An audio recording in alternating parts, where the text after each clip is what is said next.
₹16,55,062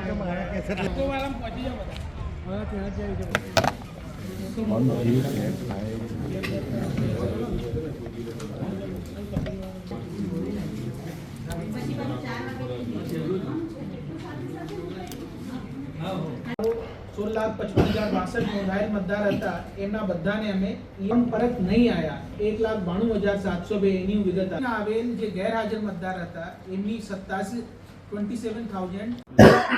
રોલિંગભાઈ તારું મારા સાથે વિચાર કેમ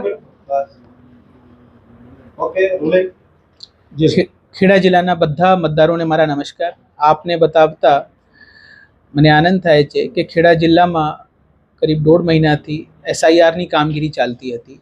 આપના ઘરે BLO મારફત સંપર્ક કરવામાં આવ્યા હશે, માહિતીગાર કરવામાં આવ્યા હશે અને આમાં આપણા જિલ્લાની અંદર 16,55,000 જેવા મતદાર હતા. આજે જ્યારે મુસદ્દા યાદી પ્રસિદ્ધ થઈ રહી છે તો આમાં 14,62,000 જેવા મતદારોના અમે મુસદ્દા યાદીમાં નામ પ્રસિદ્ધ કર્યું છે.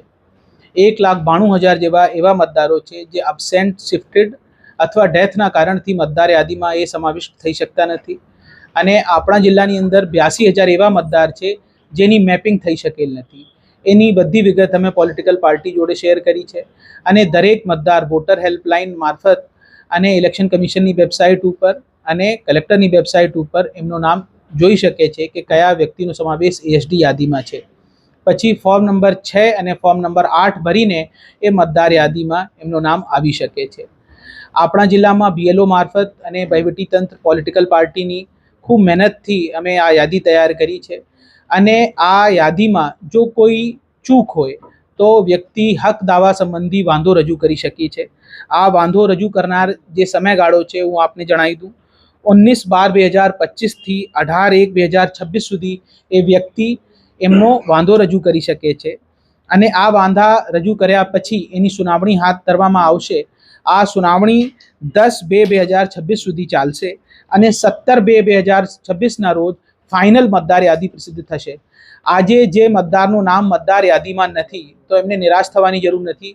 એ એમના નામ ASDની યાદીમાં શોધી શકે છે. જો એમના નામ ભૂલથી ASD યાદીમાં આવી ગયા હોય તો એ બધું પુરાવા આપીને BLO મારફત ઓબ્જેક્શન રજૂ કરી શકે છે અને આમાં જે મહેનત કરવામાં આવી છે એના માટે હું દરેક BLOને ખૂબ ખૂબ આભાર વ્યક્ત કરું છું, પોલિટિકલ પાર્ટીનો આભાર વ્યક્ત કરું છું અને હજીનો સમયગાળો છે ખૂબ ઇમ્પોર્ટન્ટ છે કારણ કે કોઈનું નામ જો રહી ગયા હોય અને એ લાયકાત ધરાવતા હોય તો એ એમનું ઓબ્જેક્શન રજૂ કરશે તો અમે 100% એને મતદાર યાદીમાં સમાવિષ્ટ કરીશું.